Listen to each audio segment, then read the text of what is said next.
लंबे इंतजार के बाद जो जम्मू कश्मीर की सरकार की भी इस केस के ऊपर कड़ी नजर थी और उसके अलावा जम्मू कश्मीर की आवाम की इसके ऊपर कड़ी नजर थी, क्योंकि डोडा 52 कॉन्स्टिट्यूंसी के सिटिंग एमएलए को पीएसए में बुक किया गया था।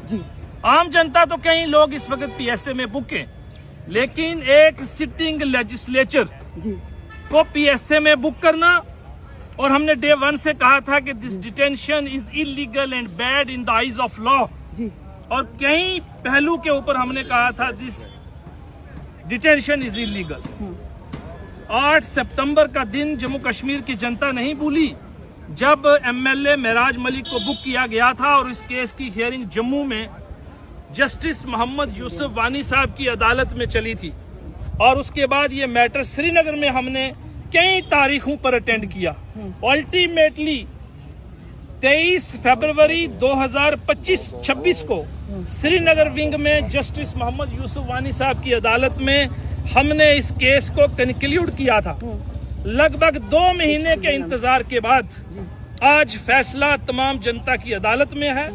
जस्टिस मोहम्मद यूसुफ वानी साहब ने अभी अभी इस फैसले को सुनाया और जबरदस्त किस्म की फाइंडिंग थी। नंबर 1, कहा ये केस लॉ एंड ऑर्डर का था, ना कि पब्लिक सेफ्टी एक्ट में पीएसए में बुक करने वाला केस था। First finding. सेकंड, कहा कि क्रिमिनल लॉ जो हमारा कॉमन लॉ यहाँ है, जिसके मुताबिक ऑलरेडी उनके खिलाफ एफआईआर रजिस्टर है, ये सफिशिएंट थी, ना कि ये जरूरी था कि उनको पीएसए में बुक किया जाए। जो डीडीआर रिपोर्ट्स थी, जिनके बार बार हवाला दिया गया सरकार की तरफ से कि 16 से ज्यादा डीडी रिपोर्ट्स हैं, उनकी कोई relevancy in the eyes of law ना कल थी और ना आज है। ये सेटल प्रोपोजिशन ऑफ लॉ है। कोर्ट ने इस चीज को अप्रिशिएट किया है।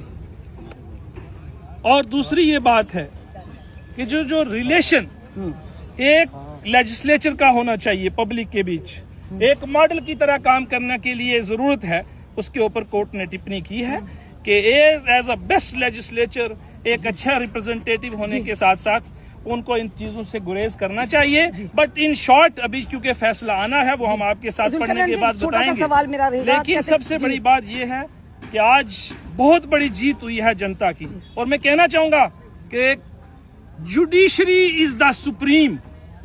इस देश का कानून सबसे ऊपर है, और उसकी इम्प्लीमेंटेशन जिस तरीके से आज आपने देखी, आज फैसला तमाम जम्मू कश्मीर की जनता के सामने है। जैसे कहा जाता है, nobody is above the law. ना आप है, ना हम है, ना कोई लेजिस्लेचर है, ना कोई मंत्री है, ना ही कोई सरकार है।